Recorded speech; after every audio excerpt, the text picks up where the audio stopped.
حضور اکرم صلی اللہ علیہ وآلہ وسلم شب معراج پر بیت المقدس کی طرف جاتے ہوئے مصر کے قریب سے ایک مقام سے گزرے تو انہیں نہایت ہی اعلیٰ اور زبردست خوشبو آنے لگی۔ آپ صلی اللہ علیہ وآلہ وسلم نے جبرائیل امین سے پوچھا کہ یہ خوشبو کیسی ہے؟ جواب ملا کہ فرعون کی بیٹی کی باندی اور اس کی اولاد کی قبر سے آ رہی ہے۔ حضرت جبرائیل علیہ السلام نے ان کا قصہ بیان کیا۔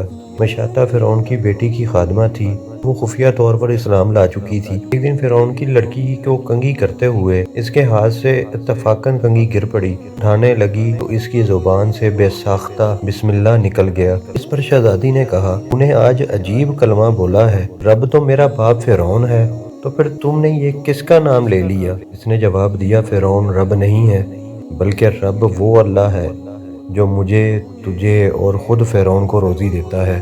شہزادی نے کہا، اچھا تو میرے باپ کے سوا کسی اور کو اپنا رب مانتی ہے؟ اس نے جواب دیا، ہاں، میرا، تیرا اور تیرے باپ کا، سب کا رب اللہ تعالیٰ ہے۔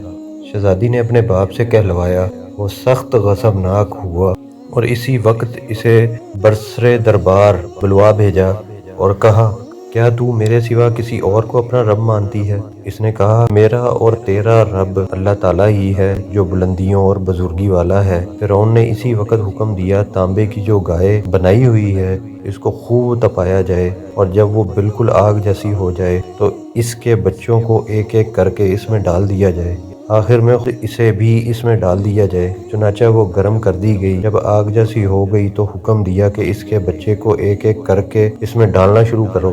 اس نے کہا، بادشاہ، ایک درخواست ہے میری منظور کی جائے، وہ یہ کہ میری اور میرے بچوں کی ان ہڈیوں کو ایک جگہ ڈال دینا۔ اس نے کہا، اچھا، تیرے کچھ حقوق ہمارے ذمے ہیں، اس لیے یہ منظور کرتا ہوں۔ اس کی دونوں بچیوں کو اس کی آنکھوں کے سامنے اس میں ڈال دی گئیں، فوراً سے جل کر راکھ ہو گئیں۔ پھر سب سے چھوٹے کی باری آئی جو ماں کی چھاتی سے لگا ہوا دودھ پی رہا تھا۔ فرعون کے سپاہیوں نے اسے گھسیٹا تو اس نیک بندی کی آنکھوں تلے اندھیرا چھا گیا۔